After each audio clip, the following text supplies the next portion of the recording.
Assalamualaikum warahmatullahi wabarakatuh. Apa kabar sahabat Al-Raya Channel yang beriman? Mudah-mudahan sahabat selalu diberikan kesehatan dan masih selalu setia bersama kami di channel yang selalu menghadirkan kisah-kisah inspiratif. Pada kesempatan kali ini, kami sudah menyiapkan satu kisah berhikmah untuk menambah iman kita, yaitu kisah Abu Nawas yang melegenda. Sebelum itu, mari kita support channel ini dengan cara like dan subscribe, klik tombol lonceng biar sahabat nanti dapat konten bermanfaat lainnya. Selamat menikmati. Dikisahkan, Abu Nawas mempunyai tetangga yang kaya raya.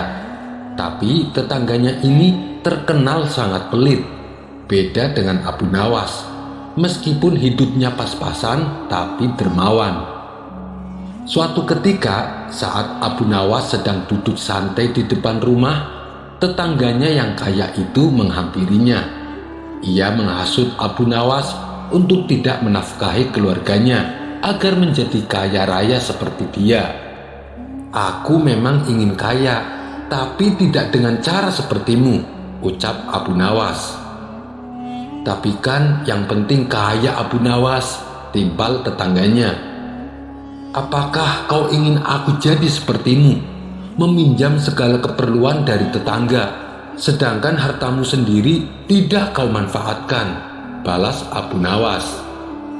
"Lihatlah aku, hartaku banyak, Abu Nawas, tidak seperti kamu, miskin dan tak punya apa-apa," kata tetangganya. "Apa pentingnya punya harta, tapi tidak kau manfaatkan?" tutur Abu Nawas. "Bagiku, melihat kilauannya saja sudah cukup, Abu Nawas," jawab tetangganya. Beberapa hari kemudian, tetangganya ini kembali mendatangi rumah Abu Nawas. "Ada apa lagi datang kemari? Mau menghasutku lagi?" tanya Abu Nawas dengan ketus. "Jangan suka berprasangka buruk begitu, Abu Nawas. Saya datang kemari ingin pinjam keledaimu," jawab tetangganya. "Hartamu kan banyak, kenapa tidak beli keledai?" ujar Abu Nawas. "Selama aku masih bisa pinjam sama tetangga, kenapa harus membeli keledai? Yang ada nanti hartaku berkurang," balas tetangganya. "Memang benar-benar kamu bukan saja pelit, tapi bakhil," tutur Abu Nawas. Namun walau bagaimanapun, Abu Nawas tidak tega melarang. Ia pun meminjamkan keledai kepadanya. Setelah waktu menjelang sore, tetangganya datang untuk mengembalikan keledai Abu Nawas. "Ini saya kembalikan keledaimu, tapi saya minta bayaran 1 dinar, Abu Nawas," kata tetangganya kepada Abu Nawas. Mendengar itu, Abu Nawas menjadi heran. "Kamu yang meminjam keledai, tapi kamu yang meminta bayaran? Apa aku tidak salah dengar?" tanya Abu Nawas mulai emosi. "Jangan marah dulu, Abu Nawas.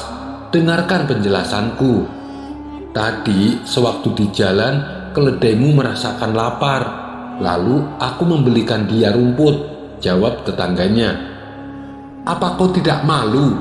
Kamu sering pinjam keledaiku, dan aku tidak pernah meminta bayaran," kata Abu Nawas semakin emosi. "Sudahlah, aku tak ingin bertengkar denganmu. Nih, uang 1 dinar untukmu. Tapi ingat, jangan harap aku akan meminjamkan lagi keledai kepadamu," ucap Abu Nawas melanjutkan. Dengan senang hati, tetangganya mengambil uang 1 dinar dan pulang ke rumahnya. Sementara itu, Abu Nawas memikirkan sebuah rencana untuk memberi pelajaran kepada tetangganya. Siasat pun disusun. Abu Nawas berangkat ke pasar membeli peci baru. Lalu ia pergi menemui penjual keledai dan membayarnya terlebih dahulu untuk seekor keledai yang akan diambil di lain waktu. Kemudian dia pergi menemui penjual buah-buahan dan membayar harganya terlebih dahulu. Dia juga menemui penjual burung dan membayarnya. Setelah semuanya selesai, Abu Nawas memulai jebakannya.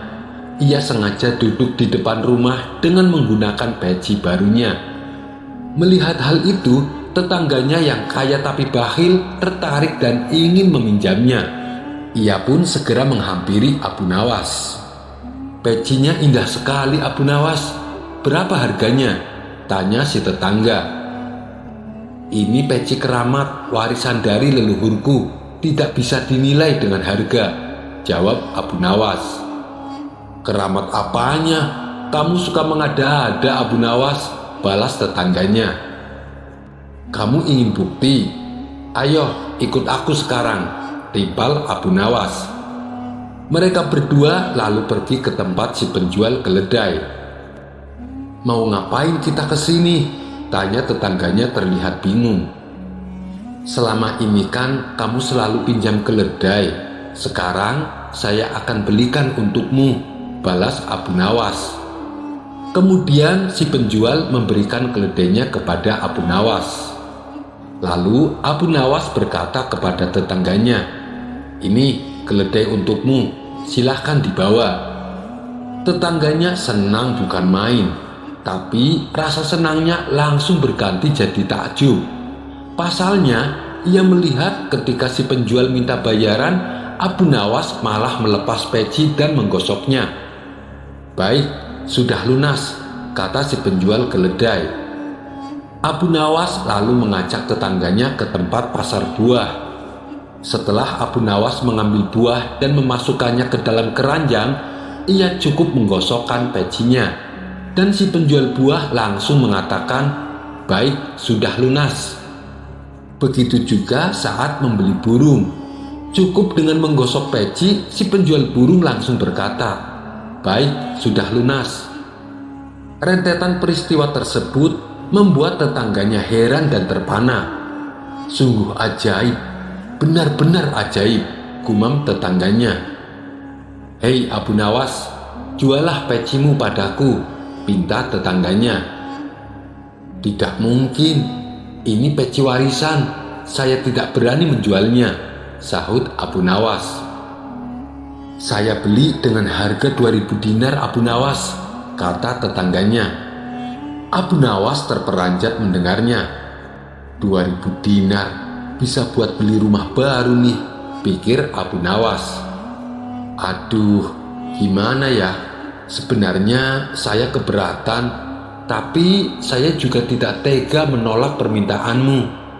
Mengingat kamu adalah tetangga dan juga sahabat saya," kata Abu Nawas berpura-pura.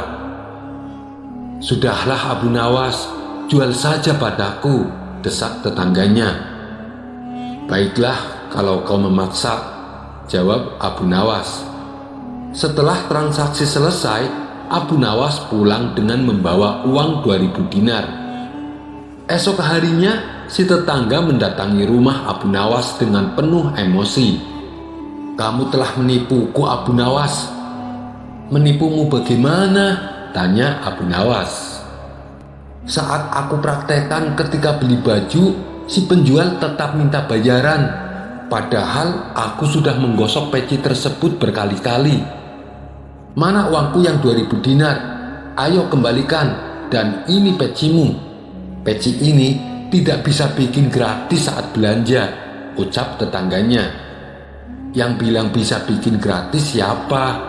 Aku kan hanya mengatakan, ini peci warisan leluhur," ujar Abu Nawas. "Dan saya tidak menyuruhmu untuk meniru apa yang saya perbuat," kata Abu Nawas melanjutkan. Kini si tetangga telah mendapatkan balasan atas perbuatan yang dilakukannya kepada Abu Nawas. Kecerdikan Abu Nawas dalam menghadapi masalah tak perlu diragukan, apalagi ketika mendapat tantangan dari Baginda Raja. Bahkan tantangan yang terbilang mustahil pun dengan mudahnya diselesaikan oleh Abu Nawas.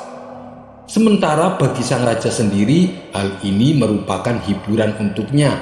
Meskipun terkadang menjadi bumerang, bagaimana tidak?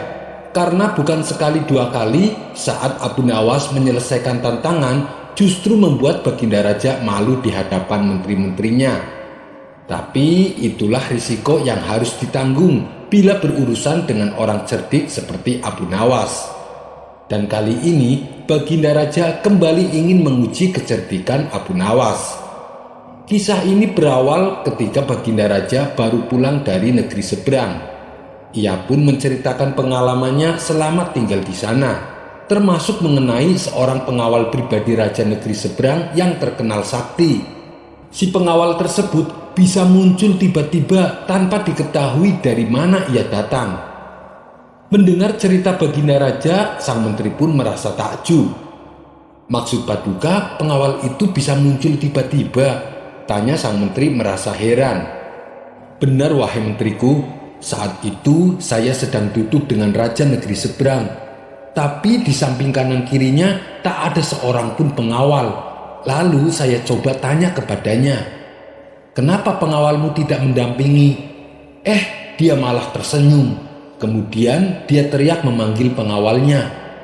Tiba-tiba di hadapan kami sudah berdiri seorang pengawal yang entah datangnya dari mana," kata Baginda Raja menjelaskan. "Bisa jadi pengawal tersebut sebenarnya adalah jin Paduka," timpal sang menteri. "Mungkin juga bisa jadi dia adalah jin," balas Baginda Raja. Setelah mendengar cerita tersebut, sang menteri muncul ide akan sebuah tantangan. Kemudian ia pun mengungkapkan idenya tersebut kepada Baginda Raja. "Paduka yang mulia, bukankah selama ini tantangan Paduka selalu berhasil dikalahkan Abu Nawas? Bagaimana kalau Abu Nawas ditantang seperti pengawal sakti itu?" kata sang menteri mengusulkan. Tantangan apa? Aku belum paham dengan maksudmu," tanya Baginda Raja bingung. "Begini Paduka, Abu Nawas kita tantang hadir di depan Paduka, tapi tidak boleh dengan jalan kaki, tidak boleh berkendara, dan tidak boleh kelihatan. Dia harus datang tiba-tiba seperti pengawal itu," kata sang menteri menjelaskan. "Bagus sekali ide kamu, saya setuju. Kali ini Abu Nawas pasti akan kalah," balas Baginda Raja kegirangan. Tanpa membuang-buang waktu, Baginda Raja langsung memerintahkan beberapa pengawal untuk memanggil Abu Nawas. Singkat cerita, datanglah Abu Nawas menghadap Baginda Raja. "Wahai Abu Nawas, apakah kamu masih berani menerima tantanganku?" tanya Baginda Raja. "Tentu saja saya berani Paduka, tapi saya perlu tahu apa imbalannya kalau saya berhasil," kata Abu Nawas balik bertanya. "Karena tantangan ini sangat sulit dan mustahil, hadiahnya akan aku tambah menjadi 1000 dinar. Tapi bila kamu gagal, sebagai hukumannya kamu harus memandikan kuda-kuda istana selama sebulan. Dan semua hadiah yang selama ini aku berikan harus kamu kembalikan, karena hadiah tersebut akan aku serahkan kepada menteriku, sebab dialah yang punya ide tantangan ini. Apa kamu bersedia?" tanya Baginda Raja kembali. Mendengar hadiah yang begitu besar, spontan Abu Nawas langsung tergiur. "Baik Paduka yang mulia, saya sangat bersedia," sahut Abu Nawas dengan muka berseri-seri. Kemudian Baginda Raja memberitahu tantangan yang akan ia berikan. "Besok kamu harus ada di sini, persis seperti sekarang ini, berdiri tepat di hadapanku. Tapi ada syaratnya. Kamu kesini tidak boleh berjalan kaki, tidak boleh naik kendaraan, dan tidak boleh terlihat oleh siapapun. Pokoknya tahu-tahu kamu sudah ada di sini," jelas Baginda Raja. Seketika jantung Abu Nawas langsung berdebar kencang mendengar tantangan tersebut. "Ini tantangan yang mustahil, mana mungkin aku bisa melakukannya," pikir Abu Nawas. Di tengah kebingungan Abu Nawas, Baginda Raja kembali berkata, "Kalau kamu membatalkan tantangan ini, itu sama saja kamu mengaku kalah, dan itu berarti kamu harus menjalani hukuman dan menyerahkan semua hadiahmu kepada menteriku." Sementara sang menteri merasa puas dengan ide tantangan yang dimilikinya. "Mampus kau Abu Nawas, kau akan menderita selama sebulan," ucap sang menteri dalam hati. Nasi sudah menjadi bubur. Abu Nawas tak mungkin membatalkan tantangan tersebut. Ia pun lalu mohon diri kepada Baginda Raja untuk pamit pulang ke rumahnya. Setibanya di rumah, Abu Nawas duduk di teras depan sambil memutar otaknya. Ia terus memikirkan cara agar terlepas dari hukuman. Namun sampai waktu menjelang sore, ia tak juga menemukan solusinya. Hampir saja Abu Nawas dibuat stres karena akal cerdiknya menemukan jalan buntu. Saat ia tengah termenung, salah seorang tetangganya lewat di depan Abu Nawas dengan memanggul karung besar. Iseng-iseng Abu Nawas bertanya kepadanya, "Wahai kawan, apa yang kau bawa itu?" Tetangganya menjawab, "Kambing, Abu Nawas." "Kambing? Kenapa tidak dituntun saja? Itu akan meringankan pekerjaanmu," kata Abu Nawas menyarankan. "Saya sengaja, Abu Nawas, biar orang-orang tidak tahu," balas tetangganya. Dari situlah akhirnya Abu Nawas menemukan solusi atas tantangan Baginda Raja. Kemudian Abu Nawas pergi menemui menteri yang punya ide tantangan tersebut. "Tuan Menteri, sepertinya besok saya akan dihukum. Tapi bolehkah saya minta tolong?" pinta Abu Nawas. "Minta tolong apa?" tanya sang menteri. "Besok ambillah karung yang ada di rumahku dan bawalah ke hadapan Baginda Raja," ucap Abu Nawas. "Apa isi karung itu?" tanya sang menteri kembali. "Isinya semua hadiah dari Baginda Raja, Tuan Menteri. Selama ini aku kumpulkan di dalam karung tersebut. Bukankah nantinya juga akan jadi milikmu?" ujar Abu Nawas. "Oh, baiklah Abu Nawas, saya siap," balas sang menteri. Esok paginya sang menteri menuju rumah Abu Nawas. Sesampainya di sana, ia hanya menjumpai istrinya. "Mana Abu Nawas?" tanya sang menteri. "Abu Nawas sudah berangkat ke istana," jawab istri Abu Nawas. Kemudian istri Abu Nawas menunjukkan karung yang akan dibawa oleh Tuan Menteri. Dengan hati gembira, sang menteri memanggul karung tersebut sampai ke istana. Meskipun terik matahari sangat panas, tak membuat sang menteri merasa letih, karena rasa letihnya terobati dengan hadiah yang akan ia dapatkan. Setelah sang menteri tiba di istana, ia pun segera menghadap Baginda Raja. "Apa yang kau bawa itu? Dan mana Abu Nawas?" tanya Baginda Raja. "Bukannya Abu Nawas sudah kesini? Kata istrinya ia sudah berangkat dari pagi, Paduka. Dan karung ini adalah semua hadiah yang Abu Nawas kumpulkan," jawab sang menteri. "Mana? Sampai saat ini Abu Nawas belum kelihatan." "Ya sudahlah, kita tunggu saja. Sekarang buka ikatan tali karung itu, aku ingin melihat isinya." Sang menteri pun langsung membuka ikatan tali karung tersebut. Ketika karung itu terbuka, tiba-tiba muncul Abu Nawas dari dalam karung. "Hamba sudah di sini, Paduka, seperti yang Paduka inginkan. Tidak berjalan kaki, tidak berkendara, dan tidak diketahui oleh siapapun," ucap Abu Nawas. Sontak Baginda Raja dan sang menteri terkejut dibuatnya. Baginda Raja pun langsung tertawa terpingkal-pingkal dengan tingkah Abu Nawas ini. "Kamu memang cerdik, Abu Nawas," puji Baginda Raja sambil terus tertawa. Sementara sang menteri yang punya ide tantangan ini malah mendapatkan sial. Ia bukan hanya gagal mendapat hadiah, tapi tanpa ia sadari, ia malah membantu Abu Nawas dalam menjalankan tantangannya. Cerita berikutnya. Di suatu pagi yang cerah, Abu Nawas duduk santai di depan rumahnya. Kemudian sang istri menghampiri dengan membawakan secangkir teh hangat. "Wahai suamiku, sepertinya ada yang sedang kau pikirkan," kata sang istri membuka percakapan. Abu Nawas yang sedari tadi melamun segera menyahut ucapan istrinya. "Iya nih, aku ingin berkurban di hari raya Idul Adha. Tapi uangku cuma sedikit," balas Abu Nawas. "Idul Adha kan masih setengah tahun lagi. Beli saja anak domba, tentu harganya lebih murah. Nanti kalau pas Idul Adha, anak domba tersebut pasti sudah besar," ujar sang istri menyarankan. "Benar juga katamu, timpal Abu Nawas. "Baiklah, aku akan ke pasar hewan sekarang juga," sambungnya. Sesampainya di pasar hewan, Abu Nawas terlihat sibuk berkeliling mencari anak domba yang harganya sesuai dengan isi kantongnya. "Waduh, susah tuan kalau cari anak domba dengan uang segitu. Kalau tuan mau, aku ada, tapi anak dombanya kurus," kata si pedagang. "Mana? Coba aku lihat," pinta Abu Nawas. Si pedagang lalu memperlihatkan anak domba kurus miliknya. "Kurus sekali dan tubuhnya juga kecil dibanding anak domba pada umumnya," pikir Abu Nawas. "Bagaimana? Apakah tuan berkenan?" tanya si pedagang. Mulanya Abu Nawas ragu, tapi karena hanya domba ini yang bisa didapatkan, mau tak mau ia pun terpaksa membelinya.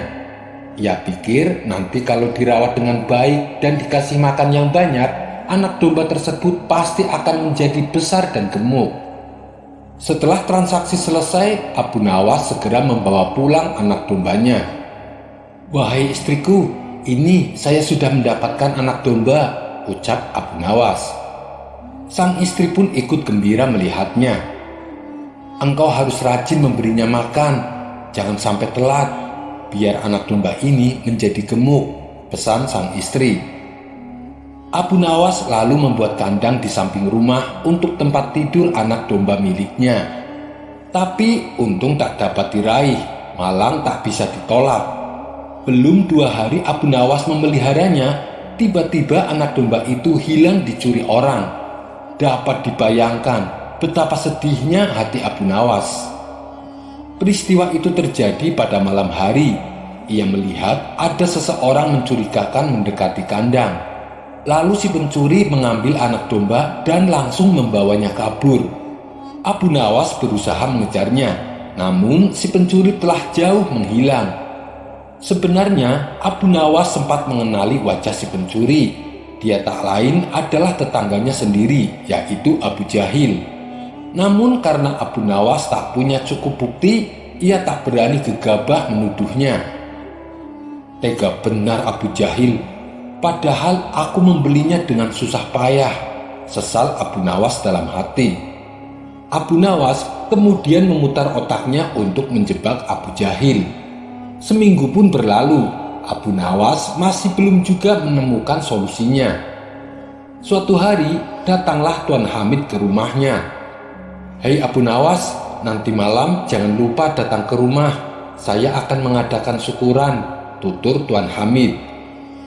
"Insya Allah saya akan datang. Siapa saja yang diundang?" tanya Abu Nawas. "Kamu, Tuan Hakim, dan Abu Jahil," jawab Tuan Hamid. Kemudian Tuan Hamid berlalu meninggalkan Abu Nawas. Setelah mendapat undangan Tuan Hamid, terbesit di benak Abu Nawas akan sebuah ide yang cemerlang untuk menjebak Abu Jahil. Saat malam tiba, Abu Nawas pun berangkat ke rumah Tuan Hamid. Ternyata Abu Jahil dan Tuan Hakim sudah berkumpul di sana. Abu Nawas langsung disambut Tuan Hamid dan dipersilahkan duduk di depan meja makan. Abu Nawas kemudian duduk bersama Abu Jahil dan Tuan Hakim. "Hai Abu Nawas, saya dengar anak dombamu dicuri maling. Kasihan sekali," ledek Abu Jahil. Mendengar itu, Abu Nawas diam saja tak menanggapinya. "Benarkah itu Abu Nawas? Kapan kejadiannya?" tanya Tuan Hakim. "Benar Tuan Hakim, kejadiannya sudah sekitar seminggu yang lalu," jawab Abu Nawas. Tidak lama kemudian, dari dalam rumah Tuan Hamid membawakan sop kambing dan dihidangkan di meja makan. "Kelihatannya sedap sekali, aku sudah tidak tahan untuk memakannya," teriak Abu Jahil kegirangan. "Kalau melihat sop kambing yang lezat ini, aku jadi teringat anak dombaku yang hilang," ujar Abu Nawas mengawali bualannya. "Tapi sayang, anak dombaku hilang dicuri orang." Padahal Abu Nawas sengaja menghentikan ucapannya. "Padahal apa Abu Nawas?" tanya Tuan Hakim penasaran. "Padahal anak domba kepunyaanku itu tidak ada bandingannya di seantero Baghdad ini. Badannya gemuk, matanya bersinar, dan bulunya lebat bagaikan sutra. Siapa saja yang melihatnya pasti ingin memilikinya, lanjut Abu Nawas. Waduh, sayang sekali aku belum melihatnya, ujar Tuan Hakim mengomentari cerita Abu Nawas. Itu belum seberapa, Tuan Hakim. Di saat bulan purnama, anak domba kesayanganku itu bisa mendendangkan qasidah, ucap Abu Nawas melanjutkan bualannya. Mendengar hal itu, Tuan Hakim dan Tuan Hamid semakin tercengang. Mereka berdua merasa sangat kagum. Tapi situasi semacam itu membuat Abu Jahil menjadi panas hatinya. Sebab dia tahu persis bahwa anak domba milik Abu Nawas sama sekali tidak seperti yang diceritakan. Abu Jahil merasa tidak terima apabila Abu Nawas disanjung karena cerita bohongnya. Hingga Abu Jahil tak sadar sampai dia keceplosan. Dasar pembual, jangan percaya. Abu Nawas telah membohongi kalian dengan cerita palsu, teriak Abu Jahil. Tuan Hakim dan Tuan Hamid menanggapi ucapan Abu Jahil. Yang benar yang mana nih? Abu Jahil bilang ceritamu palsu, tanya Tuan Hakim kepada Abu Nawas. Untuk apa saya cerita palsu? Andai saja anak dombaku masih ada, pasti Tuan Hakim akan percaya, jawab Abu Nawas memancing. Iya sih, benar juga, balas Tuan Hakim membenarkan ucapan Abu Nawas. Namun lagi-lagi Abu Jahil semakin panas dibuatnya. Apalagi dengan mudahnya Tuan Hakim percaya dengan bualan Abu Nawas. Tuan Hakim, cerita Abu Nawas itu palsu, jangan mudah percaya, protes Abu Jahil. Apa buktinya kalau cerita Abu Nawas itu palsu? Tanya Tuan Hakim. Sebab anak dombanya ada padaku, Tuan Hakim, jawab Abu Jahil. Nah, sekarang terungkap sudah siapa sebenarnya pencuri anak dombaku, teriak Abu Nawas.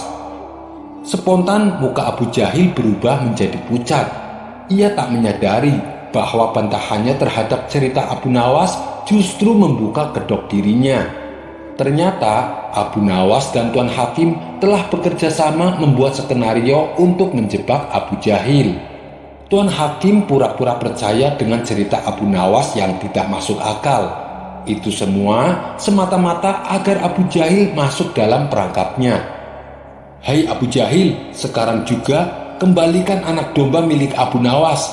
Dan kamu siap-siap menerima hukuman, bentak Tuan Hakim kepada Abu Jahil.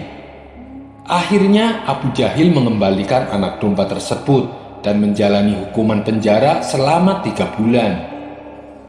Cerita berikutnya. Di suatu pagi yang cerah, Abu Nawas tampak bersiap-siap untuk berangkat ke hutan. Melihat hal itu, sang istri pun bertanya, "Wahai suamiku, kamu mau kemana?" Abu Nawas menjawab, "Aku mau pergi ke hutan." Sang istri heran dengan jawaban Abu Nawas. "Persediaan kayu kita kan masih banyak. Untuk apa pergi ke hutan?" tanya sang istri kembali. "Aku bukan mau mencari kayu, tapi mau berburu burung puyuh. Bukankah tahun ini waktunya bagi mereka berimigrasi ke daerah kita? Pasti di hutan akan banyak sekali burung puyuh," balas Abu Nawas menjelaskan. "Oh, iya benar, di hari-hari seperti ini setiap tahun burung puyuh berimigrasi dan menyeberangi perkampungan kita. Kangen banget sama dagingnya yang lezat," sahut sang istri. Maka berangkatlah Abu Nawas dengan membawa perangkap berburu menuju hutan. Setibanya di hutan, Abu Nawas memanjat pohon dan memasang jaring di antara pepohonan. Setelah semuanya selesai, dia pun duduk di atas dahan pohon untuk menunggu hasil buruannya. Selang beberapa saat, satu persatu burung puyuh menubruk jaring dan jatuh ke tanah. Dengan sigap Abu Nawas langsung menangkapinya. Begitulah kerjaan Abu Nawas sampai menjelang malam hari, sehingga ia memperoleh banyak sekali hasil buruan burung puyuh. Selanjutnya, Abu Nawas pulang ke rumah dengan hati penuh gembira. "Wahai istriku, aku memperoleh burung banyak sekali," ucap Abu Nawas. Sang istri pun menjadi ikut senang karena ia sudah kangen dengan masakan daging burung puyuh. Besok aku akan mengajak Tuan Hakim dan kawan-kawan untuk makan bersama kita. Wahai istriku, buatlah masakan daging puyuh yang paling lezat, pinta Abu Nawas kepada istrinya. Esok harinya Abu Nawas menanyakan kepada sang istri, apakah hidangan daging puyuhnya sudah siap. Sudah, wahai suamiku, masih aku taruh di wajan agar panasnya tetap awet, jawab sang istri. Lalu Abu Nawas membuka tutup wajan untuk mengintip masakannya. Aromanya nikmat sekali. Oh iya, kenapa rotinya tidak sekalian dicampur? Kata Abu Nawas menyarankan. Sang istri menuruti permintaannya. Ia memasukkan beberapa roti ke dalam wajan dan menutupnya kembali. Baiklah, aku akan keluar sebentar untuk memanggil kawan-kawan dan Tuan Hakim, ucap Abu Nawas. Lalu Abu Nawas pergi menemui kawan-kawannya dan juga Tuan Hakim. Tuan Hakim sangat senang dengan undangan ini, mengingat daging puyuh adalah makanan kesukaannya. Dia pun segera menuju ke rumah Abu Nawas. Sementara sang istri merasa cemburu karena Abu Nawas lebih mementingkan orang lain daripada dirinya. Padahal masakan daging puyuh juga merupakan makanan kesukaannya. Ia pun segera memasukkan semua masakan daging puyuh ke dalam baskom yang sudah dipersiapkan. Kemudian baskom tersebut disembunyikan. Sedangkan wajan yang telah kosong ia isi dengan burung puyuh yang masih hidup dan menutupnya kembali. Tak lama kemudian, datanglah Abu Nawas bersama Tuan Hakim dan kawan-kawannya. Semua tamu undangan dipersilahkan duduk di depan meja makan. Lantas, Abu Nawas mulai meletakkan piring kosong di depan setiap orang. Tidak lama lagi, di depan kalian akan ada makanan daging puyuh yang paling lezat, ucap Abu Nawas. Abu Nawas lalu masuk ke belakang untuk mengambil wajan dan meletakkannya di meja di hadapan para tamunya. Tatkala dia mengangkat tutup wajan, burung-burung puyuh itu berterbangan keluar. Semua tamu yang diundangnya langsung kaget, apalagi Abu Nawas. Abu Nawas pun menjadi bingung dengan apa yang terjadi. Ya Allah, sungguh aku telah memburu burung-burung puyuh itu dan memasaknya. Tapi dengan kuasamu, engkau hidupkan kembali mereka. Namun, kemana perginya rotiku? Ini yang aku tanyakan, dan ini yang membuatku bingung, kata Abu Nawas dengan polosnya. Cerita berikutnya. Biasanya, ketika ada sebuah makam keramat yang diziarahi banyak orang, hal itu disebabkan karena di tempat itu dikuburkan seorang yang alim, atau bisa juga seorang pahlawan yang berjasa bagi negaranya. Tujuan para peziarah pun berbeda-beda. Ada yang sekedar mendoakan, ada pula yang meminta keberkahan. Dan kali ini saya akan menceritakan kisah lucu tentang Abu Nawas dan makam keramat. Kisah ini berawal ketika Abu Nawas silaturahmi ke rumah sahabatnya yang berada di kampung seberang. Sepulangnya dari sana, Abu Nawas diberi hadiah seekor keledai sebagai kenang-kenangan. Beberapa hari kemudian, Abu Nawas mendengar kabar bahwa sahabatnya itu meninggal dunia. Sedihlah hati Abu Nawas. Ia tak menyangka sahabatnya yang sangat ia cintai pergi begitu cepat meninggalkan dunia ini. Untuk mengobati rasa kehilangannya, Abu Nawas merawat dengan baik keledai pemberian sahabatnya itu. Sebab keledai inilah satu-satunya kenangan yang membuat dirinya selalu teringat akan sahabatnya. Abu Nawas memperlakukan si keledai dengan sepenuh hati, layaknya ia memperlakukan sahabatnya yang telah meninggal itu. Tidak berselang lama, Abu Nawas kembali dirundung duka. Keledai pemberian sahabatnya juga ikut mati. Ia pun lalu menguburkannya di kampung sahabatnya yang telah meninggal. Setelah usai mengubur, Abu Nawas bersimpuh di pusara sambil meratapi keledainya untuk beberapa lama. Abu Nawas terlihat khusyuk berdoa dengan bercucuran air mata. Di saat situasi demikian, lewatlah rombongan warga melintas di tempat itu. Mereka berpikir pasti yang di makam tersebut adalah makam orang suci. Sebab Abu Nawas yang terkenal alim dan pintar saja sampai rela datang ke kampung mereka hanya untuk menziarahi makam itu. Apalagi ketika mereka melihat Abu Nawas tampak sedih sampai sebegitunya meratapi kepergian orang di makam itu. Rombongan warga ini lalu berhenti dan ikut berdoa di makam tersebut.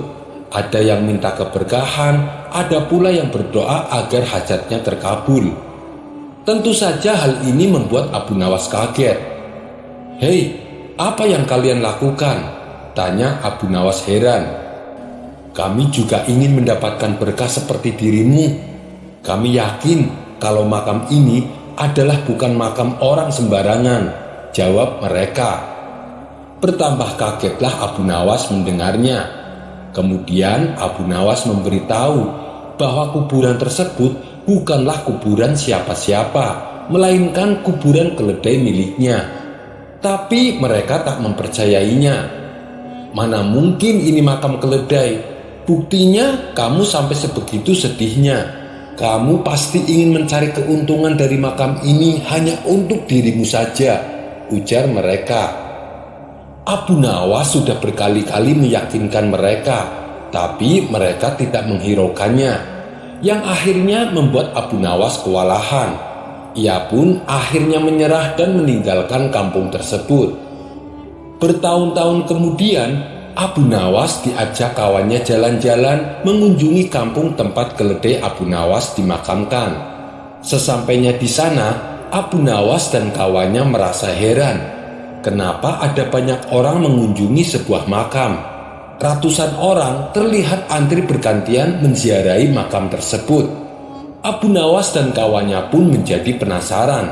Mereka berdua ingin mengetahuinya. "Makam siapa yang kau kunjungi?" tanya Abu Nawas kepada seseorang yang kebetulan melintas di hadapannya. "Itu makam keramat," jawab orang itu singkat. "Ayo Abu Nawas, kita ke sana. Saya sangat penasaran," ajak kawannya. Mereka berdua lalu mendekati makam keramat yang dimaksud, yang ramai dikunjungi sampai ribuan orang. Dan ternyata makam tersebut adalah makam keledainya Abu Nawas yang telah bertahun-tahun meninggal. Melihat hal itu, spontan Abu Nawas tertawa terpingkal-pingkal. "Hei Abu Nawas, kenapa kamu tertawa? Apa ada yang lucu?" ujar kawannya heran. "Kamu tahu tidak makam siapa itu?" tanya Abu Nawas. "Memangnya kamu tahu?" kata kawannya balik bertanya. "Tentu saja saya tahu. Aku sangat mengenali makam itu," jawab Abu Nawas. Abu Nawas pun lalu menceritakan kisah tentang makam keledai pemberian sahabatnya. Mendengar cerita Abu Nawas, kawannya itu seketika ikut tertawa terpingkal-pingkal. Tingkah Abu Nawas dan kawannya ini membuat ratusan peziarah merasa terganggu dan menganggap Abu Nawas mengolok-olok makam keramat. Orang-orang lalu menegur Abu Nawas agar menjaga sikap, tapi Abu Nawas justru malah tertawa lebih kencang. Tentu saja hal ini membuat orang-orang emosi.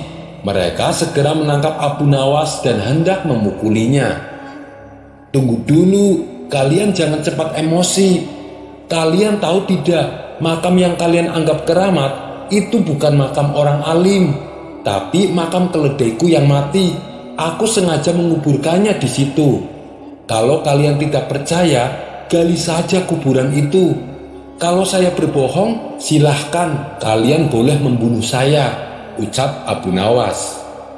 Ratusan orang yang hadir saling tatap satu sama lain. Ada yang percaya, ada pula yang tidak percaya. Akhirnya, untuk membuktikan ucapan Abu Nawas, mereka beramai-ramai menggali tanah makam tersebut.